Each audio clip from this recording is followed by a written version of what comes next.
Hello guys welcome to my channel Prabhas sir academy guys आपण screen में आपने जहाँ भी देखुं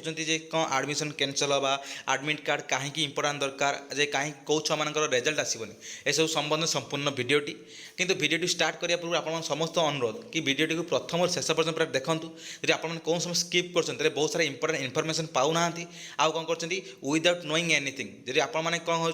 किसी जिन जानी न पारिकी कौन कर बहुत सारा जिन भूल करुँच से आपने कौन करूँ भिडियो प्रथम शेष पर्यटन देखूँ आउ कौन करूँ ना बहुत सारा छुआ कौन कर भिडियोटी को कौन कर पूरा फुल न देखिए कौन कर बहुत सारा आड़ू सारू कौन कर कमेंट दौर से भी कही रखुच्छी यदि आप भिडियो देखिबार अच्छी तो देखूँ भिडियो न देखिबार अच्छी अन्य जातु अन्य को यूट्यूब चैनल देखूँ भिडियो मत कि कहबार ना बास मुझे जहाँ ठीक मुझे बस ये जिनसा कही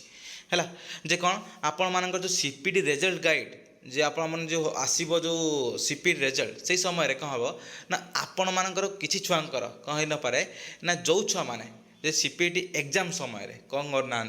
ना एमपी होती जे आप कही रखुच्छी एमपी है सीपीटी एग्जाम समय कौन कर ना एमपी जो छुआ मैंने होती से छुआ मानकर कौन हम रिजल्ट आसब ना फास्ट कथा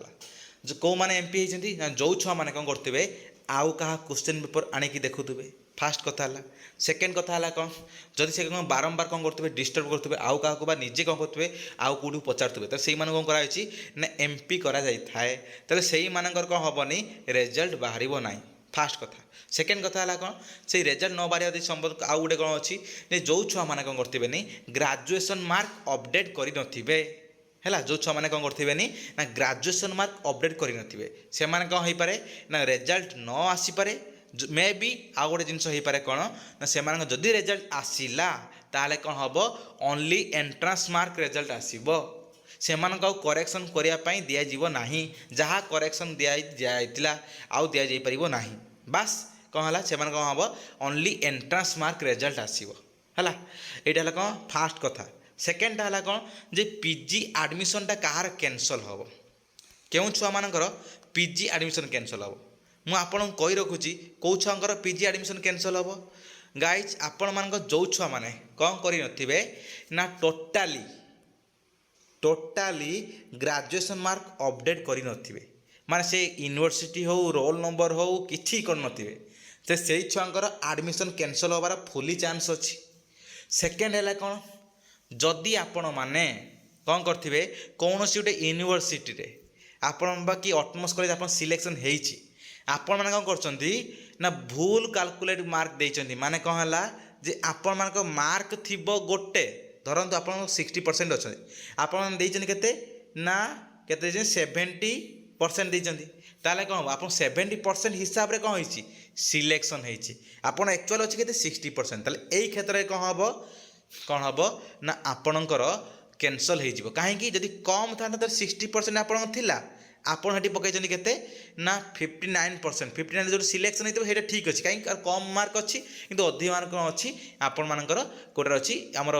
सर्टिफिकेट ये मे बी एडजस्टेबल किंतु यदि आप कम मार्क थी आप अधिका मार्क देते ताले यही क्षेत्र में कौन हम सिलेक्शनटा कौन हम तुम जो एडमिशन कैंसल है यहाँ फास्ट यहाँ गला सेकेंड थार्डटा कौन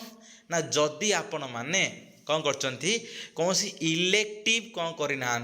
ना जो देला बेले सुदु देना इलेक्टिव गोटे अधे दे चलो कि इलेक्टिव सुदु देना ताले हम कैंसल तो हेनी ये डिपेंड करे कौन ना तुम यूनिवर्सिटी तुम है कौन तुम ऑटोनोमस कॉलेज तुम जो जगार पढ़ से जगार इंस्टीट्यूशन उपर डिपेंड करे से केते कोऑपरेटिव है कहीं इलेक्टिव दे संपर्क न थाए किछि किंतु जेहेतु से इलेक्टिव दौरान जेहेतु से कौन कर साम्स वाला कौन कर इलेक्टिव को बहुत मैंडेटरी कर देछन जदि कौन समय इलेक्टिव किसी प्रोब्लेम है ताहले कौन हम से एडमिशन को कैंसल होगापाई से साम्स वाला कहते किंतु मे बी यहाँ मत लगुनि एत सीरीयस किंतु यहाँ आप साम्स वाला कहते लास्ट गोटे जिनस है कौन जे आपण मानकर एडमिट कार्डटा कहीं एते इम्पोर्टाट आपण जो पीजी एंट्रांस देते से पीजी एंट्रांस बेले आप गोटे एडमिट कार्ड दिखाई जे कौन आप एडमिट कार्ड मिली जो एडमिट कार्ड रे आपण जो एग्जाम देके आसछंती माने जो एडमिट कार्ड बिना आप एग्जाम दे पारिबे नहीं देखिए एडमिट कार्ड ऊपर लिखाई से एडमिट कार्ड कौन करेंगे से एडमिट कार्ड ता नंबरटा दरकार बहुत इंपोर्टाट से कौन करूँ आप एडमिट कार्ड को कौन करूँ साइड कर रखु बास କେତେ ପର୍ଯ୍ୟନ୍ତ ନା ଆପଣ ରେଜଲ୍ଟ ଆସିବା ପର୍ଯ୍ୟନ୍ତ। ଆଉ କ'ଣ ନା ଆପଣଙ୍କର ତାପରେ ନେକ୍ସଟ ପ୍ରୋସେସ୍ ଯଦି କିଛି ଦରକାର ହେଲା କିନ୍ତୁ ଆଡ଼ମିଟ୍ କାର୍ଡ଼ଟା ରଖିଥାନ୍ତୁ। କାହିଁକି? ଏଇଥିପାଇଁ ଯେ କାରଣ ଆପଣମାନେ ଯେତେ ରେଜଲ୍ଟ ଆସିବ କ'ଣ ହେବ ଆଡ଼ମିଟ୍ କାର୍ଡ଼ ଥ୍ରୋରେ ହିଁ ଆପଣମାନେ ରେଜଲ୍ଟ ଦେଖିବେ। ଆପଣ ଆଡ଼ମିଟ୍ କାର୍ଡ଼ରେ କ'ଣ ଥାଏ ଉପରେ ରୋଲ୍ ନମ୍ବର ଥାଏ। ଏଇ ରୋଲ୍ ନମ୍ବରଟା କ'ଣ କରିବେ ଆପଣମାନେ ଏଣ୍ଟ୍ରି କରିବେ। ତାପରେ କ'ଣ ହେଲା ଆପଣମାନେ ସେଠି ସବଜେକ୍ଟ ମାରିଲେ କ'ଣ ହେବ ଆପଣମାନଙ୍କର ରେଜଲ୍ଟ ଶୋ କରିବ। କେମିତି ମୁଁ ଦେଖନ୍ତୁ ମୁଁ ଦେଖାଇ ଦେଉଛି। ଗାଇଜ୍ ରୋଲ୍ ନମ୍ବର ତ ନୁହେଁ କ'ଣ ନା ଆମର ହଲ୍ ଟିକେଟ୍ ନମ୍ବର ହେଲା। ଆପଣମାନେ ଯେଉଁ ହଲ୍ ଟିକେଟ୍ ନମ୍ବର ଥାଏ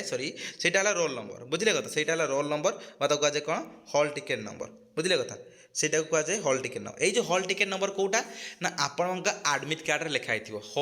ହଲ୍ ଟିକେଟ୍ ନମ୍ବର। ସେ ହଲ୍ ଟିକେଟ୍ ନମ୍ବରକୁ ଆପଣମାନେ ଯଦି ଦେବେ ଏଇଠି ଦେବେ ତା ସହିତ କ'ଣ ହେଲା ଏଇଠି ଆପଣ ସବଜେକ୍ଟ ଦେଇକି ତାପରେ ଏଇଠି ଶୋ କଲେ କ'ଣ ହେବ ଆପଣମାନଙ୍କର ରେଜଲ୍ଟ ଶୋ କରିବ। ନହେଲେ କ'ଣ ହେବ ଆପଣଙ୍କର ରେଜଲ୍ଟ ଶୋ କରିବ ନାହିଁ। ସେଥିପାଇଁ କ'ଣ ହେବ ନା ଆପଣମାନଙ୍କର ଏଇଟା ଦରକାର ବହୁତ ମାଣ୍ଡେଟରୀ କ'ଣ ନା ଆପଣମାନଙ୍କ ଆଡ଼ମିଟ୍ କାର୍ଡ଼ଟା ଥିବା ଦରକାର। ଯଦି ଆପଣମାନଙ୍କର ଆଡ଼ମିଟ୍ କାର୍ଡ଼ କୌଣସି ସମୟରେ ହଜିଯାଇଛି ତଥାପି ଫିର୍ ବି ଚିନ୍ତା କରନ୍ତୁନି। ଆପଣମାନଙ୍କର ଯଦି କ'ଣ ଥିବ ନା ଆପଣମାନଙ୍କର ଯେଉଁ ଯେଉଁ ଅଛି କେଉଁଟା ନା ଆମର ଆପଣମାନଙ୍କର ଯେଉଁ ଅଛି ଯେ ସେ ଯେଉଁ ଆପଣମାନେ ଯେଉଁ ଲଗ୍ଇନ୍ କରିବା ପାଇଁ ସେ ଲଗ୍ଇନ୍ କରିବେ ଷ୍ଟୁଡେଣ୍ଟ ଆକାଉଣ୍ଟ ଲଗ୍ଇନ୍ କରିବେ। ଲଗ୍ଇନ୍ କରିସାରିଲା ପରେ ଆପଣମାନେ ଡାସବୋର୍ଡ଼କୁ ଯାଇକି ଏଠି ଦେଖିପାରିବେ ଯେ କ'ଣ ଆପଣମାନଙ୍କ କେତେ କ'ଣ ରେଜଲ୍ଟ ରହିଲା କେତେ କ'ଣ ର୍ୟାଙ୍କ ହେଲା ଏସବୁ ଜିନିଷ ଦେଖିପାରିବେ। କିନ୍ତୁ ଆମେ ସହଜରେ ଦେଖିବା ପାଇଁ କ'ଣ ହେଲା ଆଡ଼ମିଟ୍ କାର୍ଡ଼ଟା ବହୁତ ଇମ୍ପୋର୍ଟାଣ୍ଟ। ତାହେଲେ ଏଇସବୁ ଜିନିଷ ରହିଲା ଆପଣମାନଙ୍କର ହୋଲ୍ ରିଗାର୍ଡ଼ିଂ ଜିନିଷ ଏତିକି ସବୁ ଆପଣଙ୍କ ସ୍କ୍ରିନ୍ରେ ଦେଖାଇଥିଲି। ଆପଣମାନଙ୍କୁ କହି ରଖୁଛି ଯେ ଆପଣମାନେ ଯେଉଁ ଛୁଆମାନେ ଦେଖୁଛନ୍ତି କ୍ଲିଅର୍ ଭିଡ଼ିଓଟାକୁ ଲାଷ୍ଟ ପର୍ଯ୍ୟନ୍ତ ପ୍ଲିଜ୍ ଏପଟ ସେପଟ କମେଣ୍ଟ କର ନାହିଁ। Don't spread any negativity in this comment. କାହିଁକି? କାରଣ ଆପଣଙ୍କ କମେଣ୍ଟକୁ ସାୟଦ ଆଉ କେହି ଜଣେ ଛୁଆ ପଢ଼ୁଛି। ସେ ହେଲେ କ'ଣ ହେବ ନା ସେ ଭାବିବେ ଯେ କ'ଣ ଏଇ ଚ୍ୟାନେଲଟା ଖରାପ ଏସବୁ ଜିନିଷ। ଯଦି ଆପଣମାନଙ୍କୁ ଭଲ ଲାଗୁନି ତାହେଲେ ଡୋଣ୍ଟ କମେଣ୍ଟ। ଆଉ କ'ଣ କରନ୍ତୁ ଆପଣ ଅନ୍ୟ କେଉଁ ୟୁଟ୍ୟୁବ୍ ଚ୍ୟାନେଲକୁ ଯାଇ ଦେଖିପାରିବେ କିଛି ନାହିଁ ପ୍ରୋବ୍ଲେମ୍। କିନ୍ତୁ ଆପଣମାନେ କୌଣସି ସମୟରେ ନେଗେଟିଭିଟି ସ୍ପ୍ରେଡ୍ କରନ୍ତୁ ନାହିଁ ହେଲା। ଧନ୍ୟବାଦ।